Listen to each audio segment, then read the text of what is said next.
বাংলাদেশের মানুষের কাছে ক্রিকেট শুধু একটি খেলা নয়, এটি আমাদের জাতীয় আবেগের বহিঃপ্রকাশ। কিন্তু যখন এই আবেগ দেশের সম্মানের সাথে সাংঘর্ষিক হয়ে দাঁড়ায়, তখন আমাদের থামতে হয়, প্রশ্ন তুলতে হয়।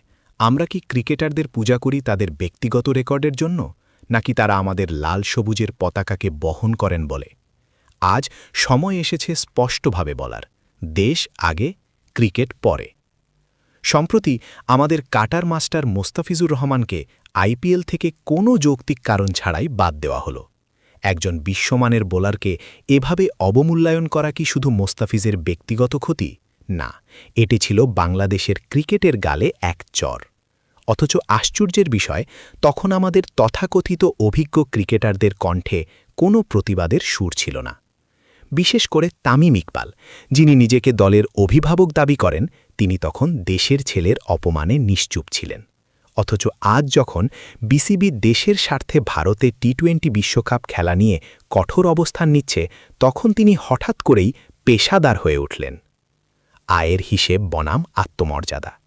তামিম ইকবাল বলেছেন, আমাদের ৯০ থেকে ৯৫% আয় আসে আইসিসি থেকে। তামিম সাহেবকে কি কেউ মনে করিয়ে দেবে যে এই আয় কি আমাদের প্রতি আইসিসির করুণা? তিনি কি বলতে চান যে টাকার জন্য আমরা আমাদের জাতীয় মর্যাদা এবং ক্রিকেটারদের সম্মান বিসর্জন দেব?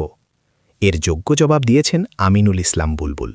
তিনি চোখে আঙুল দিয়ে দেখিয়ে দিয়েছেন, আমাদের দিয়েই আইসিসি আয় করে। বাংলাদেশ যদি না খেলে তবে আইসিসির ব্যবসা কোথায় গিয়ে ঠেকবে তা কি তামিম সাহেব বোঝেন না? আমরা খেলছি বলেই তারা কোটি কোটি ডলার কামাচ্ছে।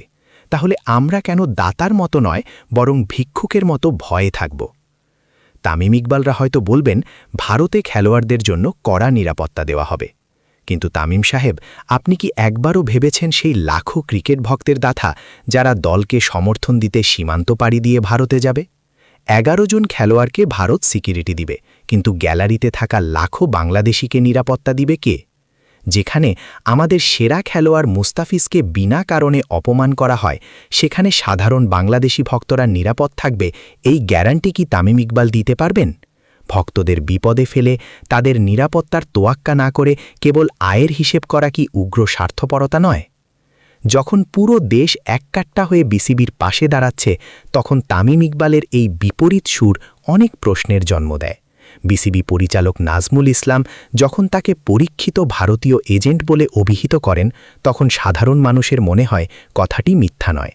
দেশের চরম সংকটে যখন জাতীয় ঐক্য সবচেয়ে জরুরি, তখন তামিম কেন ভারতের স্বার্থের পক্ষে কথা বলছেন? ব্যক্তিগত স্বার্থ কি তার কাছে ১৬ কোটি মানুষের সম্মানের চেয়েও বড়? আমাদের কোটি কোটি টাকার দরকার নেই যদি সেই টাকা আমাদের মেরুদণ্ড বাঁকিয়ে দেয়। আমরা না খেয়ে থাকতে পারি, কিন্তু মাথা নত করতে শিখিনি। মুস্তাফিজের অপমানের বিচার এবং ভক্তদের শতভাগ নিরাপত্তা নিশ্চিত না হওয়া পর্যন্ত আমরা কোনো তথাকথিত লাভজনক ক্রিকেট চাই না। তামিম ইকবালদের মতো যারা টাকার অঙ্ক দিয়ে দেশপ্রেম মাপতে চান, তাদের জানিয়ে দেওয়া দরকার, আপনারা বড় খেলোয়াড় হতে পারেন, কিন্তু দেশের চেয়ে বড় নন। আপনি কার পক্ষে? তামিমের আয়ের অঙ্ক নাকি বুলবুলের দেশের সম্মান? কমেন্টে আপনার মতামত জানান।